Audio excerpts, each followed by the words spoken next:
New tools like ChatGPT have already changed the way we work. More and more people are being replaced by artificial intelligence. So the question is, should we follow society's preference for specialists or become generalists in this ever-changing, crazy AI world? In today's video, we're going to do a deep dive on an epic battle between specialists and generalists. We'll also discuss how you can future-proof yourself in the neo-Renaissance or the modern digital Renaissance. I'm Samantha Postman. I'm a former welfare kid turned serial entrepreneur, business consultant, and polymathic educator. So what's the difference between generalists and specialists? So imagine breadth versus depth. A generalist has breadth. They have a bit of knowledge in multiple areas, whereas a specialist has deep knowledge in mostly one area. Some of you know that I was a Canadian tax expert by first trade. I've prepared over 7,500 tax returns in a 25-year plus period. I used to run a tax agency. Specialties are sort of like funnels. There's tax, and then there's Canadian tax, and then there's personal tax, and then there's corporate tax. In personal tax returns, you may specialize for students or for seniors. Obviously, after 25 plus years, I have a general knowledge about tax structure everywhere. I've even taken US tax courses,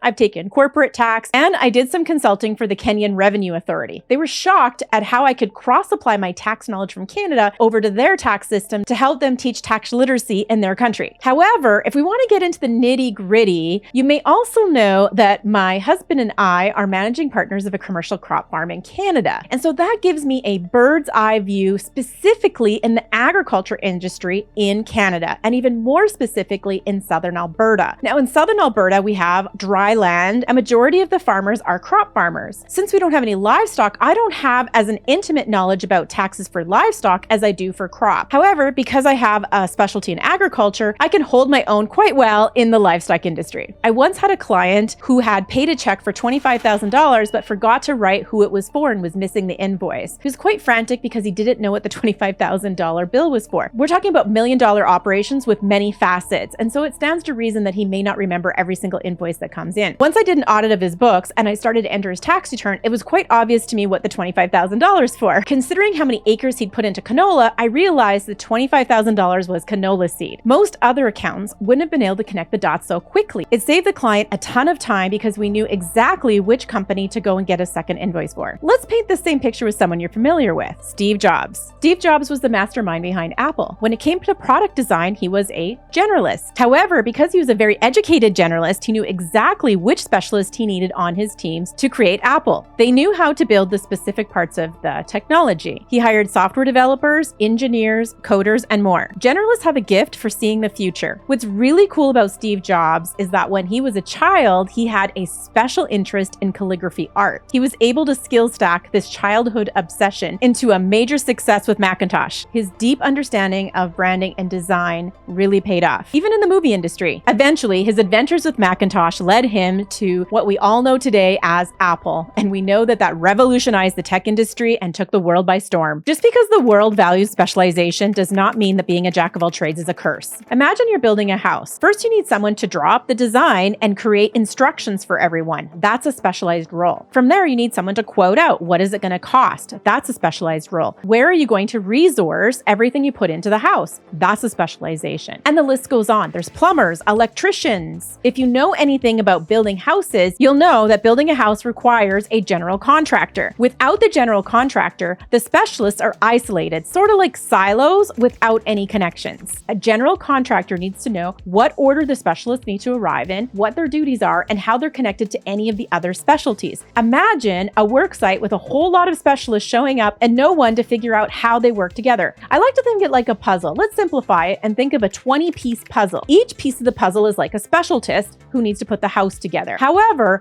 one general contractor needs to know how each of the puzzle pieces fit so that there's one complete house. A generalist has a special skill. They're able to see things from multiple angles. A specialist in a silo isn't able to see the larger picture. That's why Elon Musk keeps coming up with all these crazy awesome ideas. He's a generalist. However, he is a specialist in multiple areas, and that alone gives him a superpower that most people can't match. Okay, let's talk about the power of specialization. Without specialists, generalists would not know so much. Let's take one of my favorites, Leonardo da Vinci. He learned a lot about anatomy from some of the top medical minds of his time. Even though he had no formal math training as a child, he was able to come up with some of the most amazing formulas we use today. So let's go back to the AI world. Specialists are important. They're the the ones that feed the data into the AI system. However, a generalist is the one who knows how to connect all of those specialties together. As I talked about in my last video on how to future-proof yourself, the AI revolution has taught us something very important. We need to adapt or we'll die. The other day, I was running a live event on Twitter Spaces. We were talking about how Polymaths can monetize their multi-skill sets. My friend Gia had a really great example. She has a vast medical background. She's also a superstar at marketing and branding. So she thought to herself, how can I combine that unique skill set? She's got a general medical background and a specialization in branding. Now imagine she goes to Doctors Without Borders and offers to be their branding market agent. That's an amazing example of being a specialized generalist. I'll put a link to her site if you're interested in checking her out. I'm considered an expert on Twitter Spaces, even won some cool recognitions for it. I was able to take my general tax knowledge, apply it to Twitter Spaces to teach the Kenyan Revenue Authority top officials how to run a Twitter space to teach their citizens about the new digital service tax. Let's make that a little bit simpler. They had a new tax that the citizens didn't know about.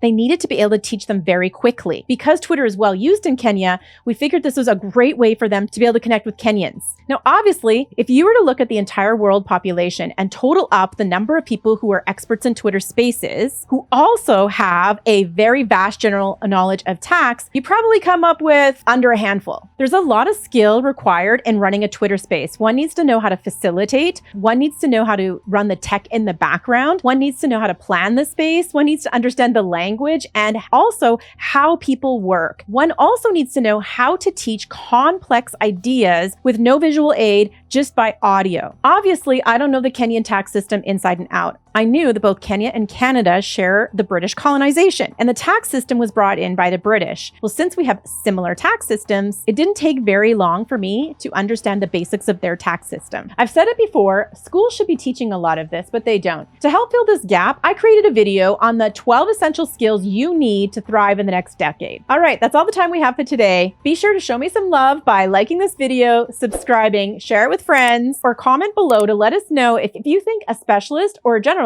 is better. All right, my friends, live boldly and live a life you love. See you next time.